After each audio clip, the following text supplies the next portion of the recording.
우리 성령님, 성령 하나님 하면 우리 마음에 또 오해를 하고 있는 경우가 많이 있습니다. 그래서 대부분 어떤 오해를 하고 있느냐면, 우리 성령님 하면 여러분들 어떤 마음을 가지십니까? 어떤 이미지가 떠오르십니까? 뭔가 뜨거워야 되고, 뭔가 이렇게 가슴이 이게 폭발해야 되고, 흥분의 도가니 속으로 빠져들어가야 되고, 어떤 이런 기적이나 체험이나 어떤 능력, 이런 것 때문에 우리는 익숙해져 있습니다. 그래서 성령님 하면 뜨거워야 되고, 뭔가 이렇게 일어나야 되고, 그런 이미지에 우리가 굉장히 친숙해져 있습니다. 그래서 뭐 성령 체험 집회, 또 기도원에 가서 밤새도록 부르짖고 막 그렇게 할 때 성령께서 만나주시고 또 역사하시는 그런 분으로 우리는 너무나 쉽게 인식을 하고 있습니다. 또 다른 성령에 대한 오해는 무엇일까요? 성령님 하면 우리는 어떻게 생각합니까? 여러분, 이런 이야기를 들어본 적이 있을 겁니다.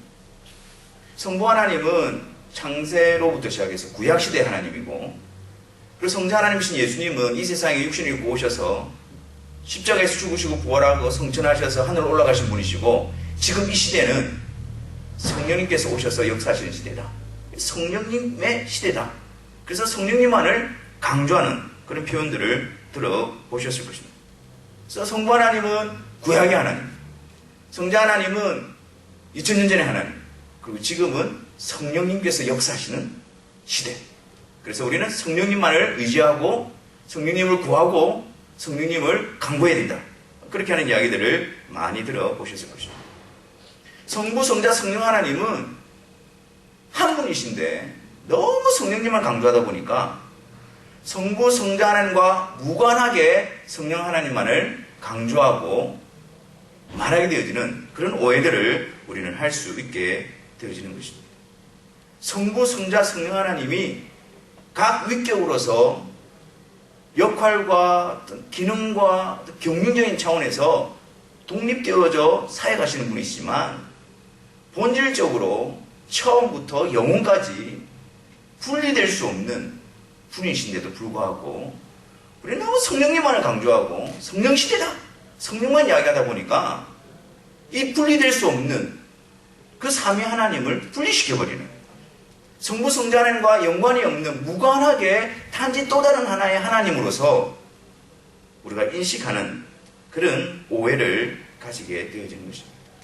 분명히 말하지만 성부, 성자, 성령 하나님은 각 위격으로서 구별되어진 사역과 역할을 감당하지만 본질적으로 나누어질 수 없는 오직 한 분이신 하나님이십니다.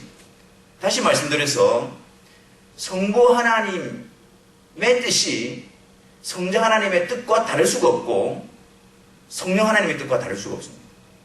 성부 하나님이 말씀하시는 구원과 성자 하나님이 말씀하시는 구원과 성령 하나님이 말씀하시는 구원이 다를 수가 없단 말입니다. 성부 하나님의 사역과 성부 하나님의 사역과 성자 하나님의 사역과 성령 하나님의 사역이 이질감을 가질 수가 없다는 것입니다. 그분들은 처음부터 영원토록 삼위로서 한 분으로 존재하시는 분이시기 때문에 동일하시며 온전히 하나로 연합되신 한 분이신 하나님이십니다. 창세전부터 성부, 성자, 성령 하나님은 함께 한 분으로 존재하셨습니다. 창조사역할 때 성부 하나님만 계셨던 것이 아니라 말씀이신 성자 하나님이 하나님의 영을 통해서 온 세계 만물을 창조하셨습니다. 그리고 성부 하나님의 계획이 창세전에만 있었던 것이 아니라 그 계획이 영원토록 역사하고 있는 것입니다. 성자 하나님은 육신을 입고 이 세상에 오셔서 십자가에서 죽으시고 부활하셔서 우리 곁을 떠나신 분이 아니라 하나님 보좌 우편에 계셔서 영원한 우리의 중보자와 대언자와 대제사장으로서 계속해서 사역을 하고 계시는 분이십니다. 성령 하나님, 예수님께서 부활하시고 승천하신 이후에 오셨지만 그분도 창세전부터 성부 성자 하나님과 함께 계셨던 분이십니다. 영원토록 성부 하나님의 뜻 안에서 성자 하나님의 이루신 그리스도의 구속의 사역을 가지고 우리 가운데서 역사하시는 성령 하나님이신 것입니다. 이런 측면에서 성부, 성자 하나님과 분리되어진 성령 하나님이 아니라 성부, 성자, 성령 하나님이 온전히 한 분이신 삼위일체의 하나님이라는 관점에서 오늘 본문을 살펴보도록 하겠습니다. 13절 말씀을 다시 한번 보겠습니다. 13절 말씀에 성령 하나님의 사역에 대해서 말씀하시면서 어떻게 표현하고 있는지를 한번 보십시오. 그 안에서 너희도 진리의 말씀 곧 너희의 구원의 복음을 듣고 그 안에서 또한 믿어 약속의 성령으로 인치심을 받았으니, 성령의 사역을 말씀하면서 앞에 무엇을 전제로 두고 있습니까? 그 안에서, 그리스도 안에서 라는 말씀입니다.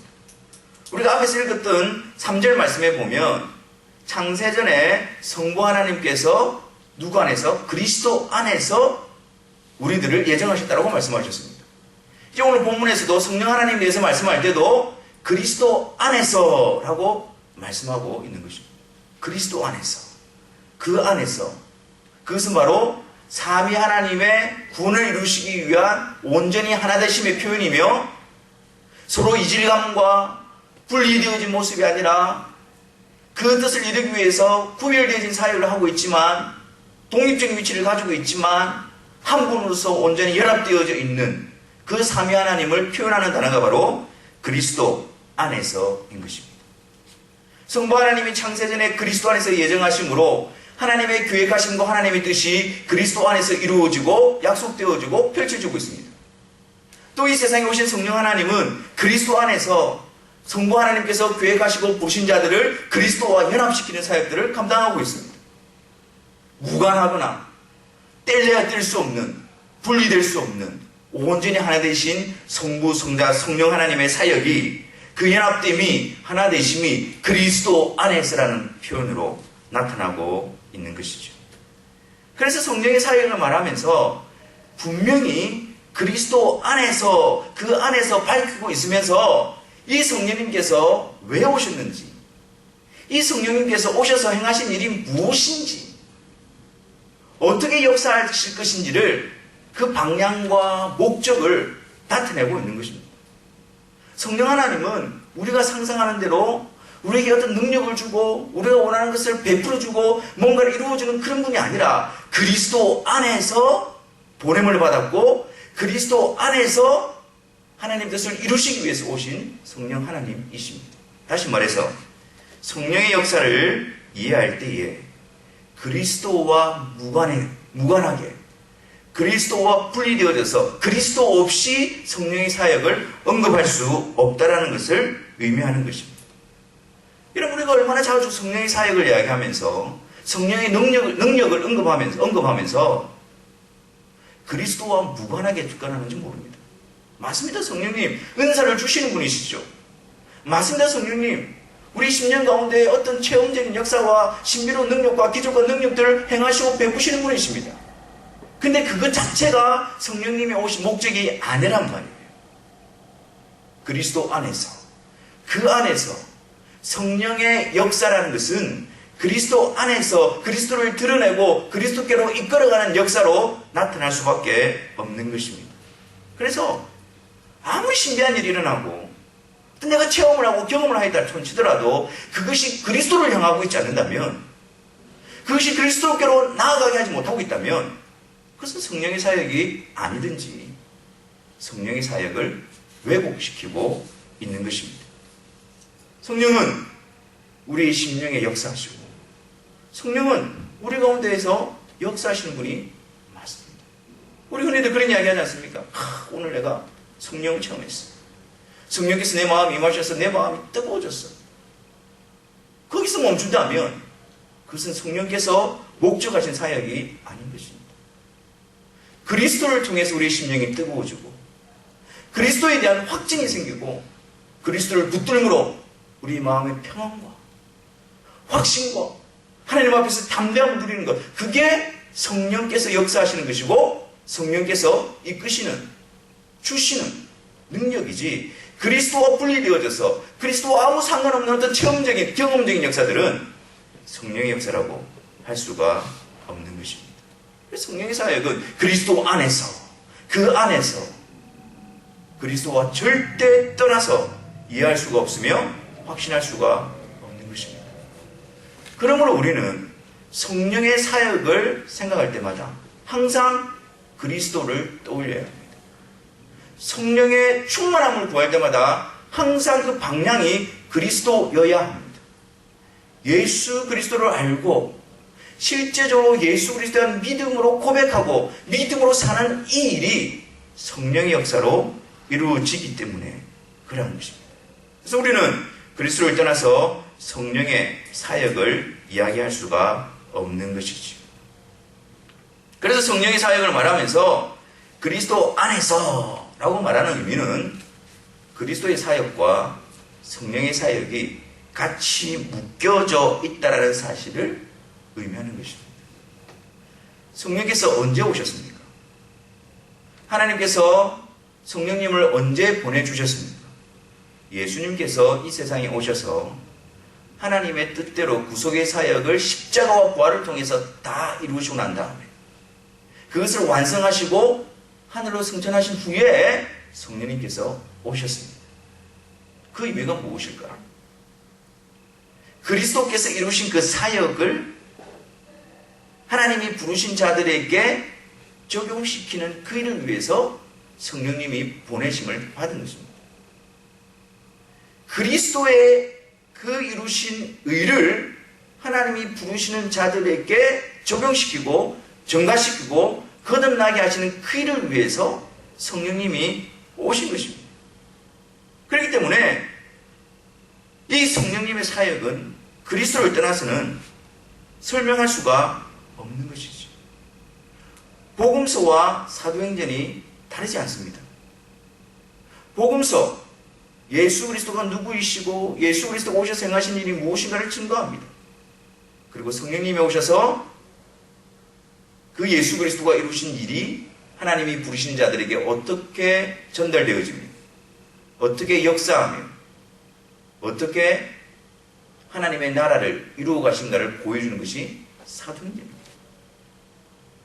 사도행전적인 역사는 우리에게 어떤 신비로운 체험이나 어떤 그런 기적적인 역사들을 이야기하는 것이 아니라 복음서, 이 땅에 오신 예수 그리스도가 죄인인 우리들에게 어떻게 다가오시고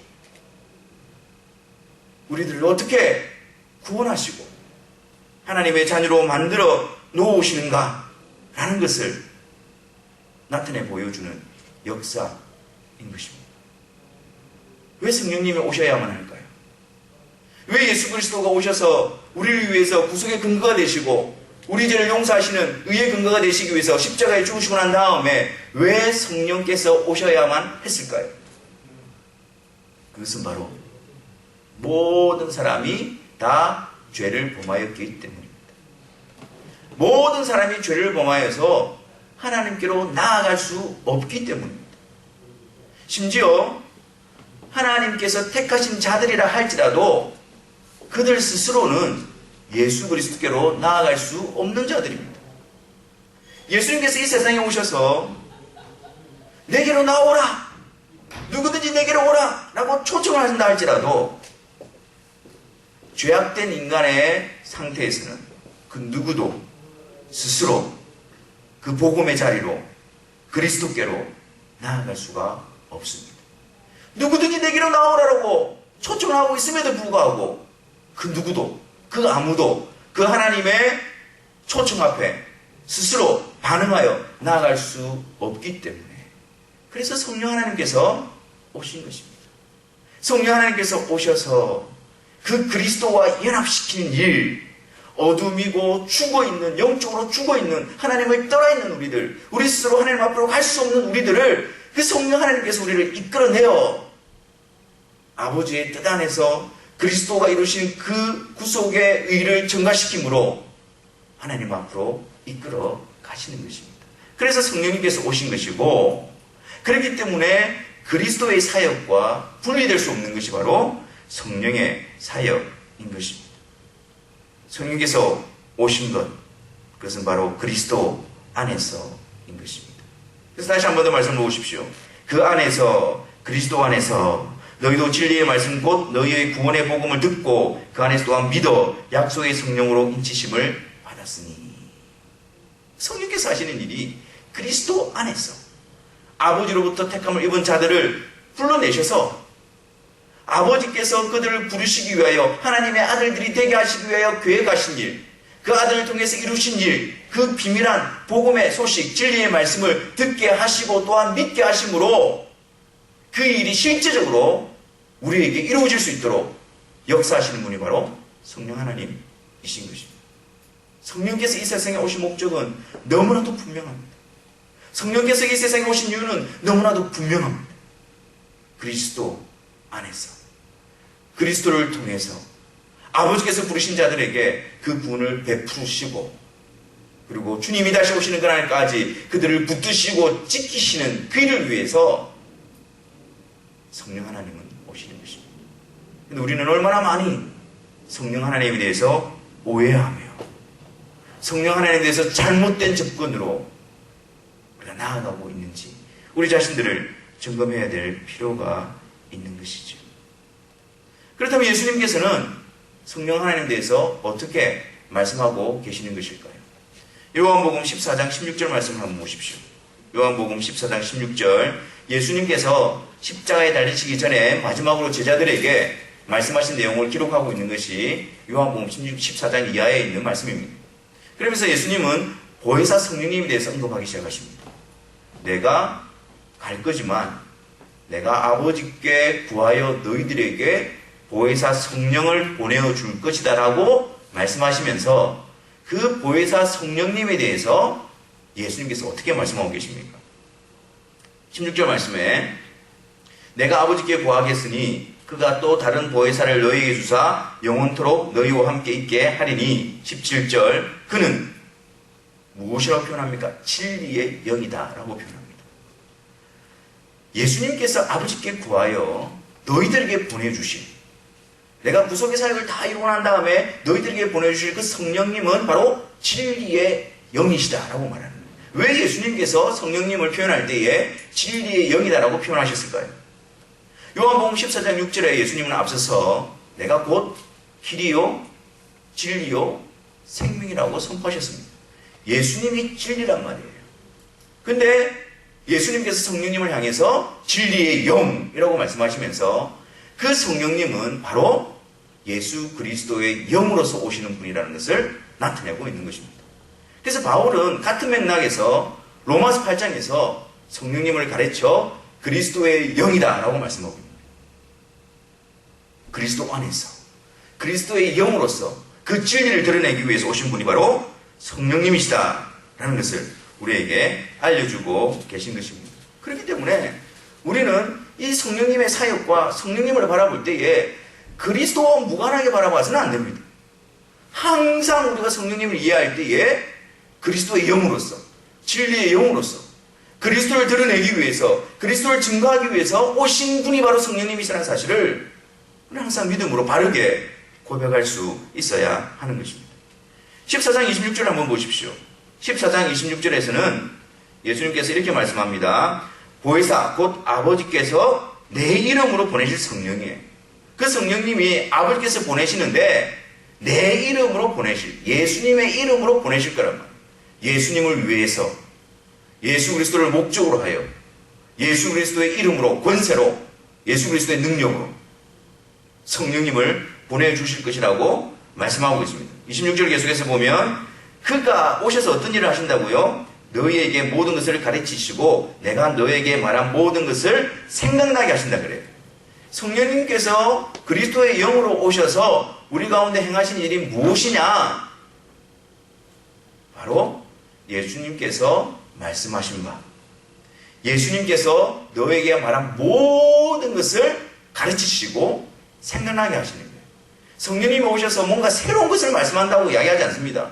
성령님께서 오셔서 예수님이 말씀하지 않은, 예수님이 언급하지 않은, 예수님이 보여주지 않은 그런 어떤 뭔가를 우리에게 나타내 보여준다고 말씀하시는 것이 아니라 진리의 영이시고 그리스도의 영이신 예수님이 오시면 그가 내가 말한 것을 너희들에게 생각나게 하신다라고 말씀하는 거예요. 내가 너희들에게 말한 것을 가르치신다고 말씀하는 거예요.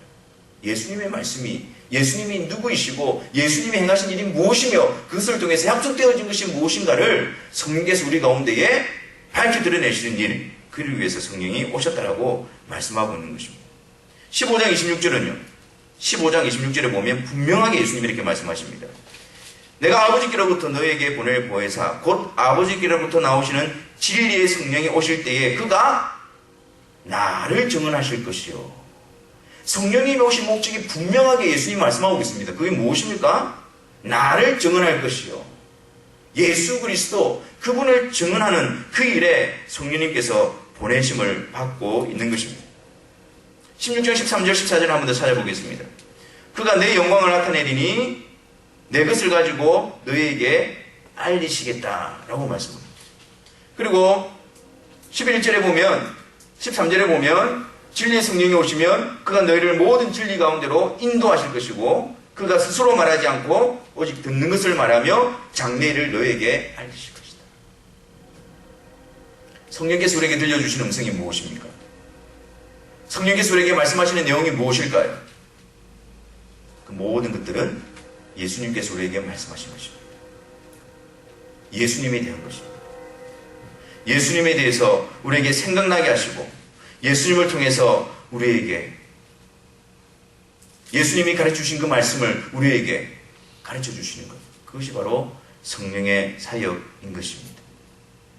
오직 들은 것을 말하시며 뭔가 새로운 것이 아니라 예수 그리스도께서 말씀하신 그것을 나타내 보여주시는 것, 그게 성령의 사역인 것입니다. 장래일, 지금 예수님께서 십자가에 달려 돌아가시기 전입니다. 그래서 이 장래일이라는 것의 의미는 예수님께서 앞으로 십자가를 지시고 부활하실 일, 그리고 승천하셔서 다시 오셔서 우리의 중보자로, 우리의 대언자로, 화목제물로 오실 그 예수 그리스도에 대해서 누가요? 성령께서 우리 가운데에 밝혀 보여주시고 알게 하여 주시고 가르쳐 주신다라고 말씀하고 있는 것입니다. 여러분, 무엇이 성령의 역사인 것입니까?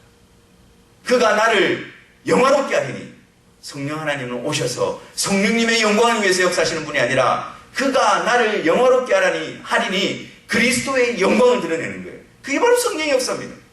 성령께서 그리스도가 말씀하신 것, 그리스도가 누구이신가를 드러내시고 알게 하시고 믿게 하시고, 그러므로 말미암아 그리스도가 이루신 그 일을 통해서 그리스도가 높아지고 영광받게 되어지는 것, 그게 곧 성령의 역사요. 그 일을 위해서 성령께서 우리 가운데 오신 것입니다. 성령님 자신이 드러나는 것이 아닙니다. 성령님께서 이루신 그 능력이 드러나는 것이 아닙니다. 그리스도를 드러내어 그리스도의 영광을 받게 하는 것, 그리스도가 온전히 되어지는 것, 그것이 바로 성령의 역사인 것입니다.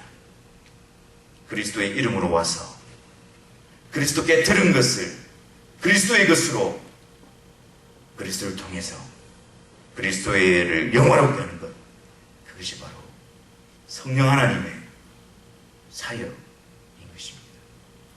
그리고 많은 사람들은 신앙적으로 처져 있고 힘들어 있을 때 성령의 충만함 받기를 간구합니다.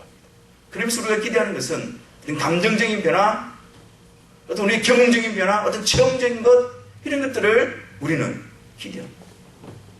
예수님께서 성경을 통해서 우리에게 보내시는 성령님은 예수 그리스도께서 우리에게 말씀하신 것을 기억나게 하고 가르치게 하심으로써 그 예수님이 이루신 그 일이 나를 위해서 이루신 그 일임을 확신하게 함을 통해서 예수 그리스도의 말씀 앞에 우리를 순복시키고 순종하게 하심을 통해서, 그래서 우리 안에 그리스도가 높아지고 그리스도께서 왕이 되시고 그리스도가 어떠한 분이신가가 온전히 드러나게 되어지는 그 일을 통해서 성령님은 우리 가운데에 찾아오시고 역사하시는 것입니다. 그럼 우리 여러분들 분명하게 확고하게 아셔야 될 것은 성령의 역사는 그리스도를 통해서 나타나고, 성령의 역사는 그리스도를 통해서 온전케 되어지는 것입니다. 그리스도 없이 성령의 역사가 일어날 수가 없습니다. 아니, 성령의 역사는 그리스도, 그분을 증거하는 것이고 그분을 드러내는 것입니다. 성령의 충만함, 그것은 내 안에 그리스도로 충만케 되어지는 것입니다. 성령이 나를 강권적으로 역사하고 있는 증거는 다른 그 어떤 것이 아니라 어떤 상황과 환경 가운데서도 예수 그리스도, 그분이 나의 전부이시며 그분이 나의 구주이시며 그분이 하나님이 보내신 그리스도이시며 그분을 통해서 베풀어 주신 그 약속이 나에게 확신과 증거로서 채워지는 것, 그것이 바로 성령의 충만한 역사인 것입니다. 그러므로 항상 우리가 성령을 간구하고 성령의 충만한 역사를 구할 때마다 그리스도, 그분 안에서 그 일들을 행해야 할 것입니다. 그리스도 안에서 행하시는 성령님을 바라보고 그것을 간구하고 그것을 소중히 여기고 그것이 전부임을 우리는 고백해야 될 것입니다. 이것을 놓쳐버리게 될 때에 우리는 왜곡된 성령의 사역에 빠져들어갈 수 있고 성령의 사역을 오해함으로 말미암아 우리가 곁길을 놓고 그리고 가난한 신앙생활을 경험하게 되어지는 것입니다. 사랑하는 성도 여러분, 그리스도와의 관계를 끊은 채 성령을 강조하는 것은 사단의 속임수입니다. 그리스도로 말미암지 않고 그리스도를 통하지 않고 우리를 흥분의 도가니로 만들고 우리의 체험과 경험을 이야기하고 그리스도가 아닌 다른 무엇을 붙들게 하는 것, 그 모든 것이 다 사단의 속임수입니다. 반대로 우리 안에 그리스도에 대한 고백이 신실해지고 그리스도에 대한 고백이 분명해지고 그리스도에 대한 고백이 내 안에서 실제가 되어지는 것, 그것은 곧 성령의 역사인 것입니다. 가장 보배로우신 그리스도께서 내게 가장 보배로운 분으로 자리 잡게 되어지는 것, 가장 귀하신 그분이 나에게 있어서 가장 귀한 분이 되어주시는 것, 그리고 나의 죄를 위해서 십자가에 달려 돌아가신 그분이 지식적으로 형식적으로 아는 것이 아니라 실제적으로 내 안에서 그것이 역사하여 확신과 기쁨과 감격과 담대함으로 자리 잡게 되어지는 것, 그것이 바로 성령의 역사인 것입니다. 우리에게 위기가 무엇인지 아십니까? 상황이 어렵다고요? 환경이 힘들다고요? 아니요. 사단의 속임수가 무엇인지 아십니까? 우리 안에 그리스도가 전부라는 사실을 경히 여기게 하는 것이 사단의 속임수요. 그것이 곧 우리 안에 계신 성령을 소멸하는 것입니다. 전부이신 그리스도, 그분에 대한 감격이 없고 그분이 나와 점점 무관하게 느껴지고 그분에 대한 감사와 그분이 이루신 그 영광스러운 것을 바라보는 것이 희미해져가는 것, 그것이 곧 성령의 역사와 성령의 인도하심을 거부하고 있는 모습인 것입니다. 그러므로 우리가 다시 성령의 충만함을 강구하게 되기를 바랍니다. 날마다 매 순간마다 성령의 충만함을 강구하셔서 나의 심령이, 나의 시선이 세상의 다른 것에 빼앗기는 것이 아니라 오직 우리 주 예수 그리스도만을 바라볼 수 있게 되기를 바랍니다. 성령의 충만한 역사로 말미암아 세상에서 들려오는 그런 소리와 눈에 보이는 세상의 것들을 쫓아가는 것이 아니라 우리 주 예수 그리스도만을 바라보고 주를 따라가는 그 일에 헌신되어지는 저와 여러분들이 되기를 바랍니다. 매 순간마다 우리의 상황과 형편에 관계없이 내 주님이 내게 있어서 가장 귀하신 분이십니다. 주님이 나의 구주이십니다. 주님이 나의 왕이십니다. 주님이 저의 전부이십니다. 그런 감격스러운 고백으로 믿음의 경주를 감당하시기를 바랍니다. 날마다 성령께서 우리 가운데 충만히 역사하셔서 이 복음이, 이 역사가 일회성으로 그치는 것이 아니라 날마다 매 순간마다 우리 심령 가운데 일어나서 우리가 계속해서 그 주님의 십자가와 부활을 기억하고 묵상하고 붙들고 그 길로부터 터져나오는 영광스러움과 기쁨과 감사 가운데 이끌림을 받으며 우리의 정체성, 이 세상 가운데서 주님께 속한 자로, 주를 따라가는 자로 선한 싸움과 믿음의 경주를 주님 오시는 그날까지 성령 안에서 주를 바라보며 끝까지 감당하게 되시는 저와 여러분들 되시기를 주님의 이름으로 축원합니다.